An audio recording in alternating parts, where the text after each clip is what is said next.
반갑습니다. 이 졸리 시간에 이렇게 또 세미나로 모이셔서 또 수업도 하셔야 될 텐데 우리 특강처럼 또 학술 대회를 같이 이렇게 겸하는 바람에 사실은 제가 그 교수님들과 함께 이렇게 발표하면 그냥 읽기만 하면 되는데 오늘 오시는 분들이 거의 다 대학원생 분들이시라고 해서 약간 뭔가 이제 수업 컨셉이라는 것도 같이 들어가게 될 것 같아서 또 이 시간이 또 졸리는 시간이기도 하고 그래서 제가 한 20분 정도 간단하게 좀 핵심만 집어서 말씀 좀 드리겠습니다. 먼저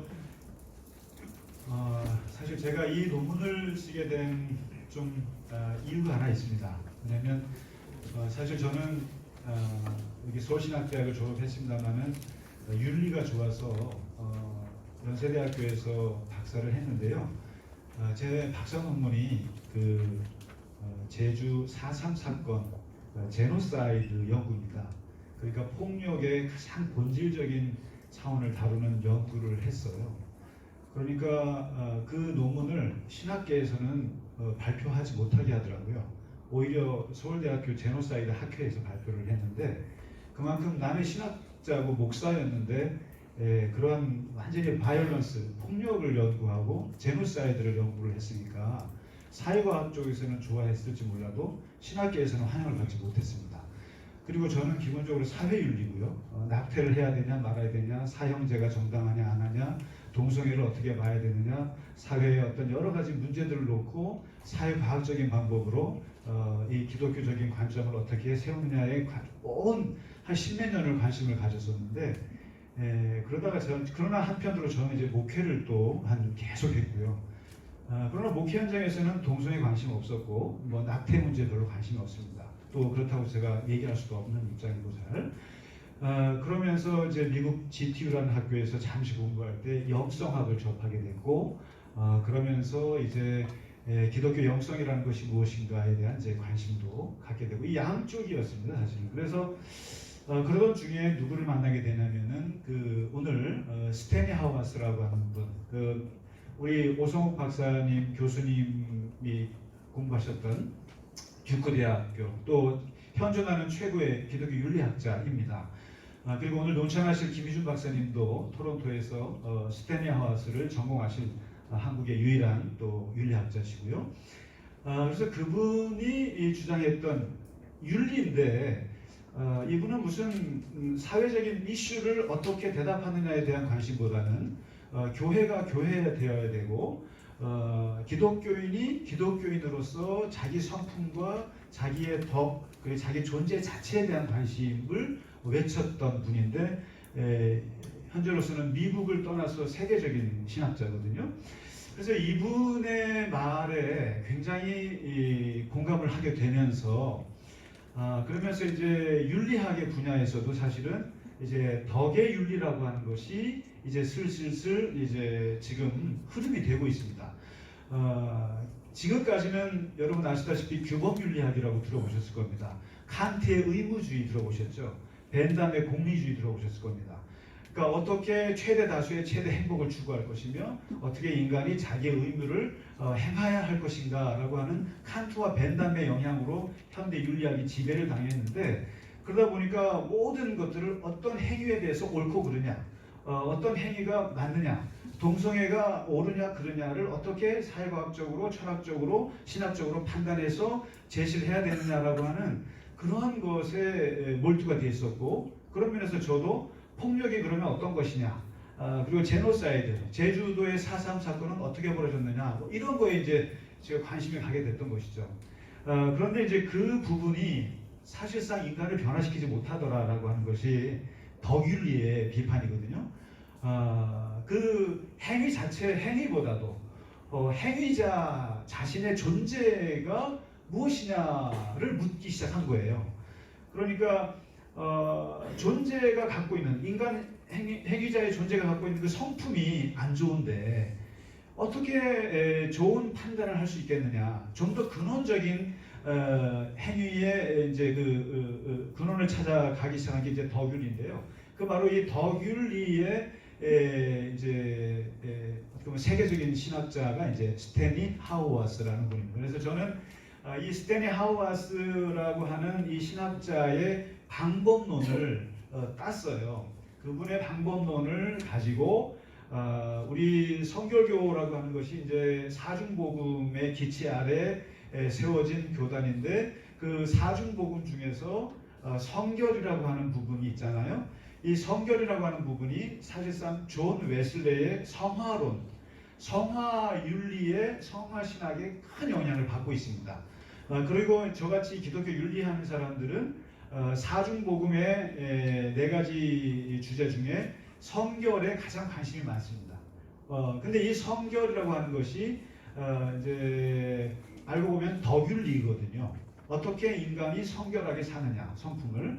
그런 면에서 이제 웨슬리는 이런 성결의 부분, 또 성화의 부분, 그리고 인간의 덕의 성품의 부분을 어떻게 얘기했을까라는 게 이제 문제 제기입니다. 그래서 웨슬레의 그 성품의 윤리를 분석해 보기 위해서 스탠리 하우아스라고 하는 강리교 신학자의 방법론, 그의 생각의 틀을 가지고 웨슬리의 산상수훈 설교가 13편짜리가 있어요. 이제 여러분 보시다시피 웨슬리 설교집이 한 7권 정도. 이분이 150편의 설교를 쓰셨고 이 중에 내가 표준 설교라고 할 수 있는 게 44편이고 그리고 이 표준 설교 중에서도 가장 핵심적인 응축된 설교가 산상수훈 설교입니다. 13편입니다. 마태복음 5장부터 7장까지 3장을 13편으로 펼쳐서 낸 그 설교가 산상수훈 설교인데 제가 웨슬리의 그 산상수훈 설교 13편을 덕의 윤리 차원에서 분석을 해본 거예요. 분석을 했는데 이제 그 부분은 그래서 웨슬리가 중요하게 생각하는 덕목이 무엇인지를 제가 이제 추려냈다는 면에서 아마 이제 세계 최초가 아니겠나 이런 착각을 해봅니다. 그 부분은 이제 아마 그게 이제 저의 논문의 첫 시도가 될 수밖에 없습니다. 그래서 이제 간단히 이 정도 말씀드리고요. 이 본문은 한번 집에서 보시면 되고요. 일단은 간단하게 지금 제가 말씀드리면 들어가는 말은 이제 저는 웨슬리의 산상수훈 설교에 나타나 있는 그 덕의 사상을 스탠리 하우아스의 방법론을 통해서 한번 밝혀보겠다라고 하는 것이 이제 저희 논문의 목적이고요. 이 페이지 가시면 현대 윤리학의 문제, 아까 말씀드렸던 그 칸트의 의무주의나 벤담의 공리주의와 같은 현대 윤리학의 규범 윤리학이라고 하거든요. 그럼 행위를 어떻게 판단할 것인가에 대한 것이었는데 그것을 비판하고 나선 사람이 바로 스코틀랜드 윤리학자면서 철학자인 알레스테어 맥킨타이어라는 분입니다. 이분이 이제 덕의 윤리라고 하는 분야를 새롭게 시작하신 분이에요. 그래서 이분이 이제 비판했던 내용들이 여기 좀 담겨 있고요. 이분이 이제 강조했던 게 뭐냐면 덕의 개념이 무엇이다. 쉽게 말해서 플라톤은 4가지 덕을 강조했다. 아리스토텔레스는 한 12가지 덕을 강조했다. 그리고 기독교 신학의 대표자라고 할 수 있는 어거스틴은 그 플라톤의 4가지 덕을 사랑의 형식으로 해서 4가지 주요 덕목이 있다. 또 아퀴나스는 7가지 덕을 얘기했다. 이제 이런 얘기를 하거든요. 그러면서 이게 덕의 개념이 어떻게 발전했는가 얘기했고요. 그리고 이 덕의 윤리가 강조하는 것이 목적론입니다.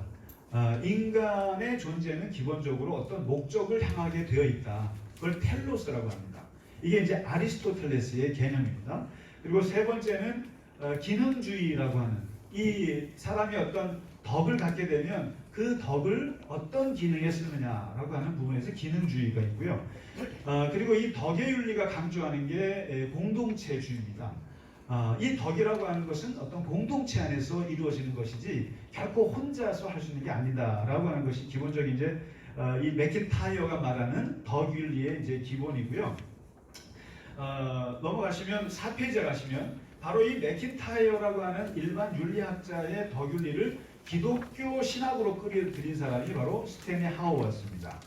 이제 앞으로 여러분 아마 스탠리 하워스라는 분을 좀 관심 있게 보실 필요가 있고, 이분이 기독교 특히 교회 목회 현장에서도 매우 중요한 신학자이기 때문에 제가 또 다루게 된 거고요. 이 스탠리 하워스는 감리교 신학자인데 이 맥킨타이어의 이론을 그대로 기독교적으로 끌어들이는데요. 아주 더 급진적으로 끌어들입니다.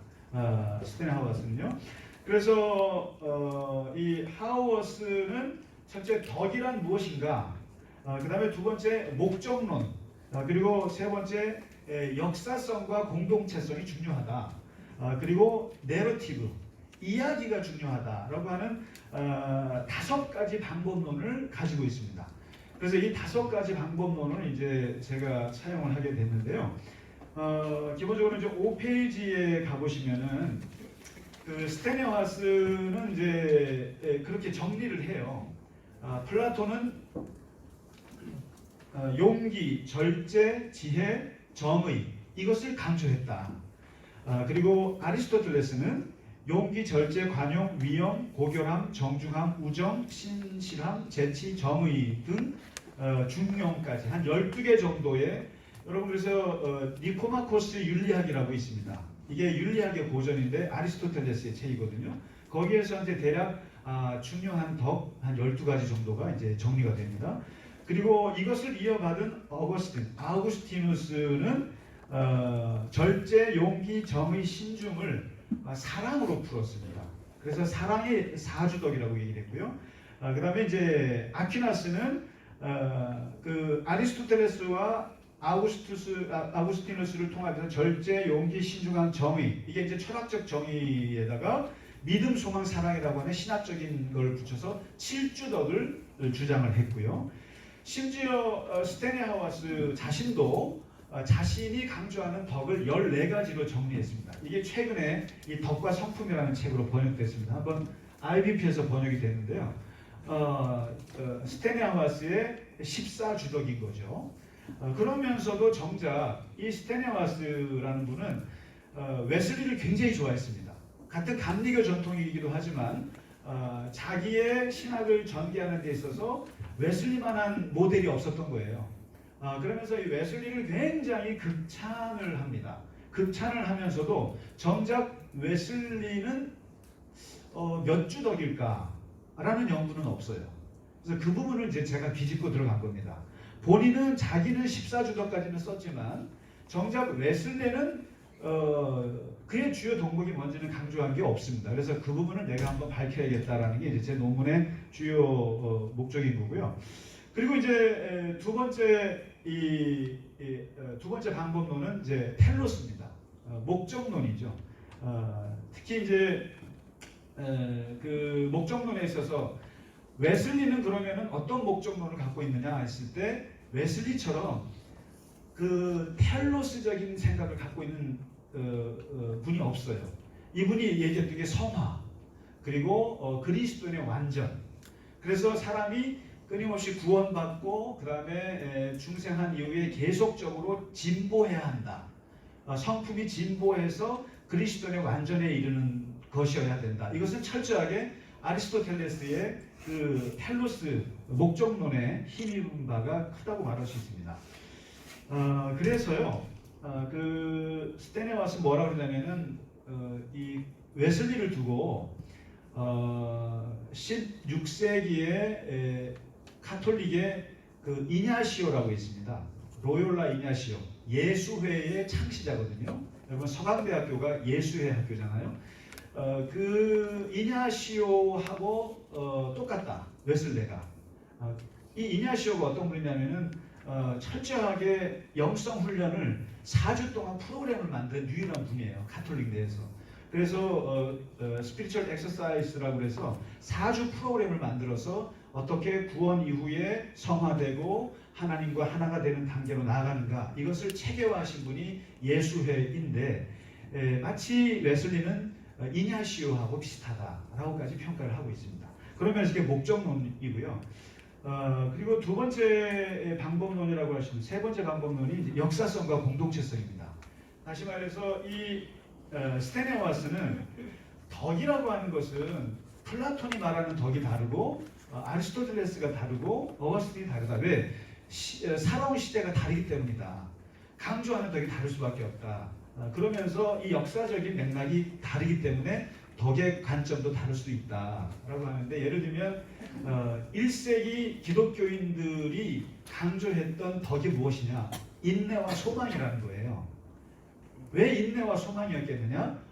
로마 제국의 박해 하에서 견디기 위해서 그리스도인들이 강조했던 덕이 소망이 아니었느냐. 그러니까 역사적인 맥락이다. 그럼 이제 21세기 우리가 강조하는 덕은 또 다른 거죠.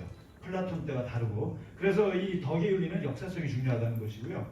그 다음에 공동체성이 매우 중요하다. 왜냐하면 이 덕이라고 하는 것은 개인이 무슨 막 성품을 훈련해서 되는 것이 아니라 어떤 자기가 속해 있는 그 공동체가 어떠냐에 따라서 덕이 함량이 될 수 있고 덕이 망가질 수도 있다라고 하는 것입니다. 그런 면에서 이제 웨슬리나 하우와스는 이 덕을 함량하는 중요한 훈련장이 어디냐? 교회라고 외칩니다. 맥킨타이어 같은 일반 윤리학자는 이제 그리스 폴리스를 얘기하거든요. 도시국가 안에서 우리가 덕이 함량되는 공동체다라고 하는데, 하우와스나 웨슬리는 철저하게 교회에 참여하는 것, 예배에 참여하는 것, 그 예배의 성만찬에 참여하는 것, 이것으로 인간의 성품이 이제 함량될 수 있다라고 봅니다. 그래서 공동체성을 강조했고요. 그리고 이제 마지막 이 덕의 윤리가 강조하는 것이 내러티브입니다. 바로 이야기성인데요. 아리스토텔레스나 그런 아퀴나스나 이런 사람들은 인간의 성품은 그냥 개인적인 노력을 하면 된다라고 강조했어요. 그런데 하우어스는 그것만 가지고는 부족하다. 인간의 성품이나 덕은 공동체 안에, 교회라고 하는 공동체 안에 들어와서 그 안에서 끊임없이 이야기를 듣는 중에 함량되게 되어 있다. 이렇게 얘기합니다. 그러면 그 내러티브가 굉장히 중요하다는 거예요. 그러면서 교회란 내러티브 공동체인데 어떤 내러티브냐? 바로 하나님의 말씀의 내러티브라는 거예요. 하나님 이야기라는 거죠. 그래서 하나님의 이야기가 선포되고 나누어지고 끊임없이 교육되고 훈육되는 그 공동체 안에서 인간의 성품은 함량되게 되어 있다. 이렇게 얘기합니다. 그러면서 더 중요하게 강조하는 것이 이제 예수 이야기. 좀 더 좁혀서 말하면은 산상수훈의 말씀이라고까지 얘기합니다. 그러면서 이제 이런 웨슬리 또한 매우 교회 공동체 중심의 내러티브, 그러니까 평생 설교를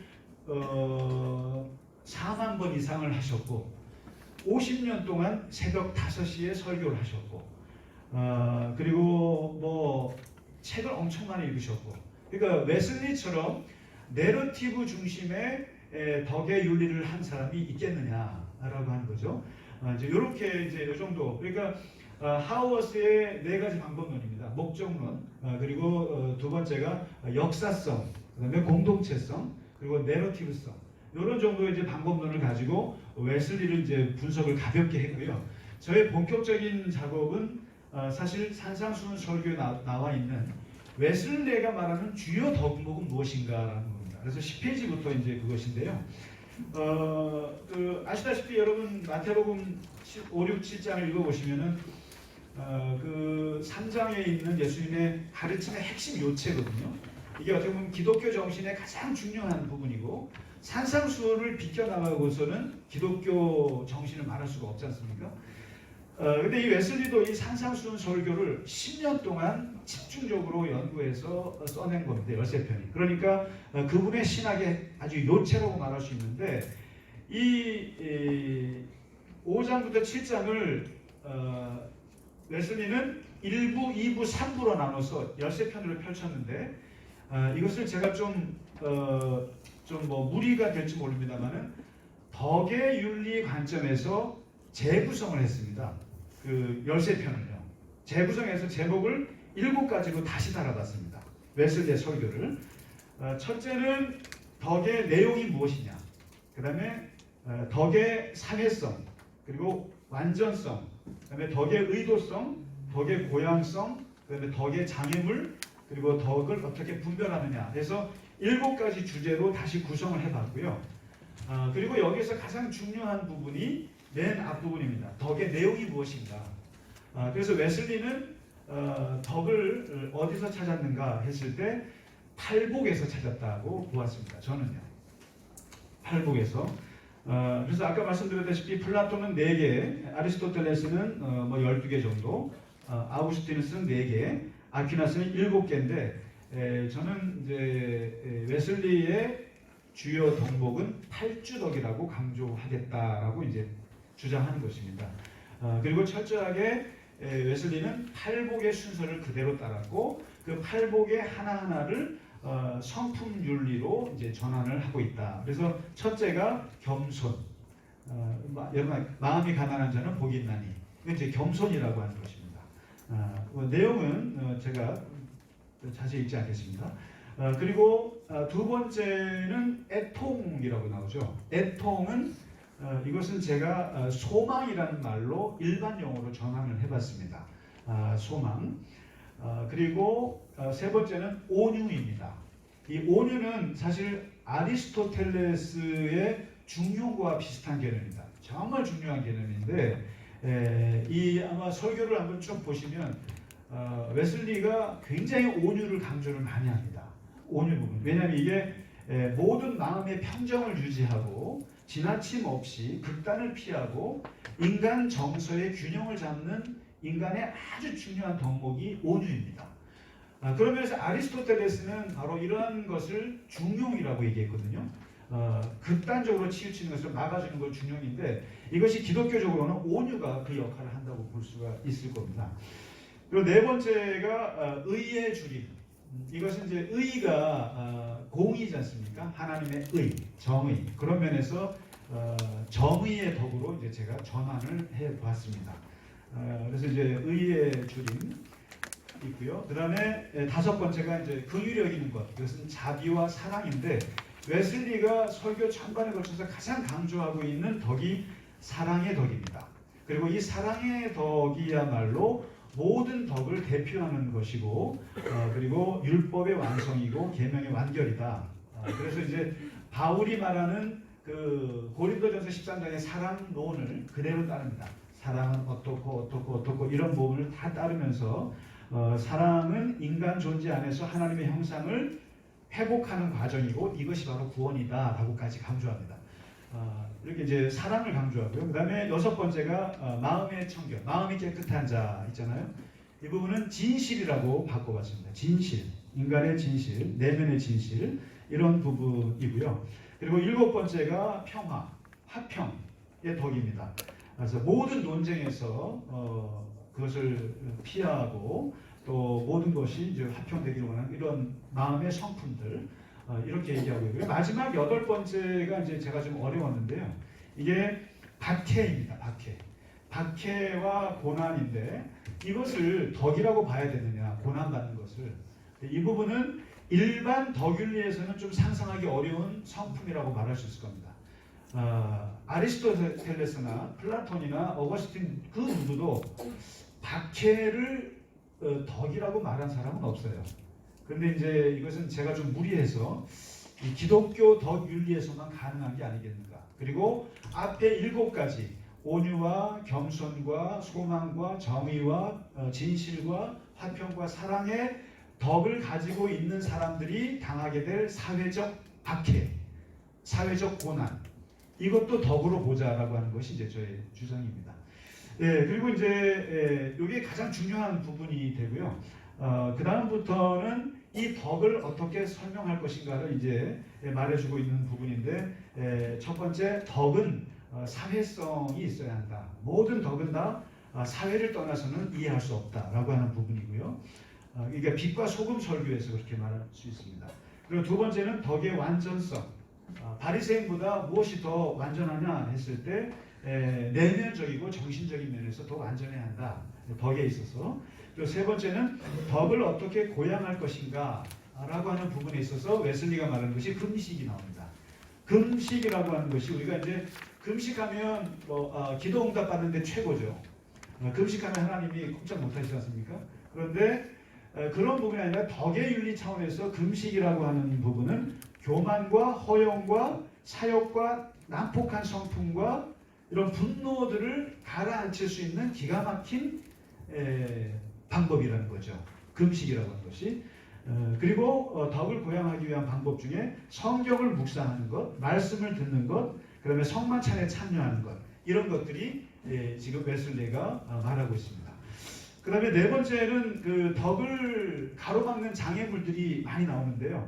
그게 이제 몇 가지 나옵니다. 첫째가 재물에 대한 탐욕, 그 다음에 재물을 축적하는 것, 그 다음에 재물을 낭비하는 것, 그리고 타인에 대한 비판, 정죄, 이런 것들이, 그 다음에 불필요한 논쟁과 논란에 휘말리는 것들, 그리고 기도를 게을리하는 것들, 뭐 이런 것들이 덕을 고양하는데 장애물이라고 말할 수 있다는 것입니다. 그리고 마지막 다섯 번째는 이제 그러면 악덕과 하나님의 덕, 이 덕은 어떻게 분별할 것인가? 어떻게 덕을 분별할 것인가를 세 가지로 말하는데 좁은 문과 넓은 문, 그리고 거짓 선지자와 참 선지자, 그리고 반석 위에 지은 집과 모래 위에 지은 집, 요 세 가지 대칭 명제들을 통해서 분별합니다. 그러니까 이거를 어떻게 이제 덕의 윤리 차원에서 보면은 넓은 문이라고 하는 것은 정욕과 자만심과 아집 이런 것들이고요.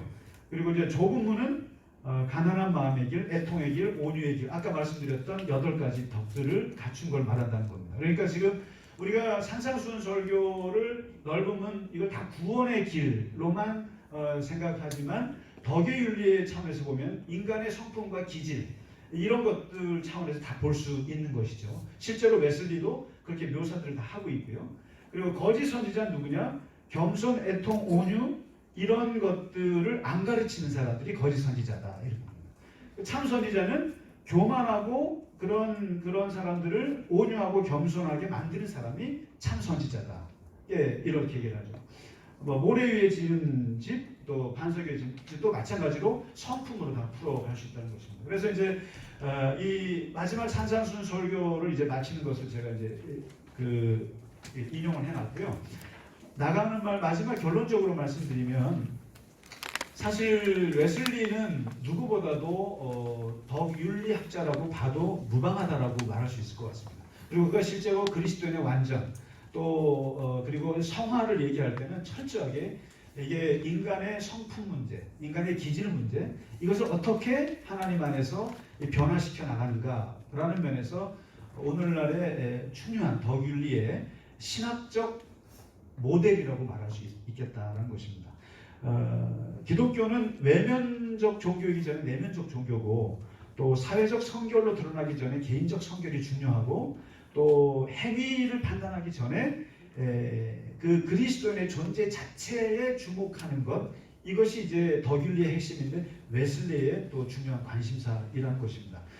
그런 면에서 지금까지 말씀드렸던 그 하우아스의 방법론을 가지고 웨슬리의 그 덕을 저는 8주덕이라고 말씀을 드리고자 하고요.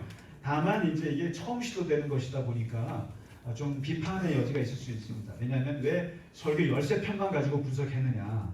설교가 150편이나 있고 그의 88세 살면서 그 일기가 있고 생애사가 있는데 그것까지 연구해야 되는데 왜 요거만 있느냐. 그런데 제가 실력도 짧고 시간도 짧고 그래서 일단은 그 13편만 보았고요. 좀 더 총체적인 웨슬리의 덕을 연구하려면 더 많은 자료가 필요하겠다는 것을 제가 한계로 남겨두고요. 그리고 과연 애통을 소망이라고 바꿀 수 있느냐. 그 다음에 의의 주림을 우리가 말하는 정의 개념으로 바꿀 수 있겠느냐. 그리고 박해라고 하는 것을 고난의 덕으로 말할 수 있겠느냐라고 하는 것은 여전히 논쟁으로 남겨둘 수밖에 없을 것입니다. 마지막으로 말씀드리고 싶은 것은요. 사실 기독교 윤리학이라고 하는 것이 우리 여기 김 박사님도 계시고 많이 계십니다만은 사실 이 기독교 윤리를 교회에서 굉장히 많이 가르쳐야 되거든요. 정말 많이 가르쳐야 되고 굉장히 중요한 학문인데도 교회에서 외면을 당해요. 사실 동성애를 어떻게 볼 것입니까? 아니면 무슨 사형제를 어떻게 찬성할 겁니까? 낙태 아이가 더 중요합니까? 부모의 생명이 중요합니까? 라고 이런 윤리적 판단을 해줘야 되거든요, 사실은. 근데 교회에서는 그런 것을 하면은 좌판이 뭐 이 자유주의니 막 그렇게 이게 설 수가 없어요. 근데 이제 그런 면에서 안타까움이 있는데 간극이 있다는 것이죠. 기독교 윤리와 교회 사이에서. 그런데 이 덕의 윤리 부분은 간극이 없다는 면에서 굉장히 좋습니다. 지금 뭐 제가 산상수훈 얘기하는데 혹시 꺼리낌 있으세요? 없으시잖아요. 그런 면에서 이 덕의 윤리, 그러니까 어떤 행위를 판단하기 전에 먼저 그 존재 자체에 대한 성품의 부분을 다룬다는 면에서는 매우 기독교 신학에 깊이 가까이 있기 때문에 그런 면에서 이 웨슬리가 말하는 이것은 성경 공부나 또 영성 훈련에도 얼마든지 적용 가능한 부분이라 생각해서 이렇게 했습니다. 특히 이 정도로 마치도록 하겠습니다. 네, 감사합니다.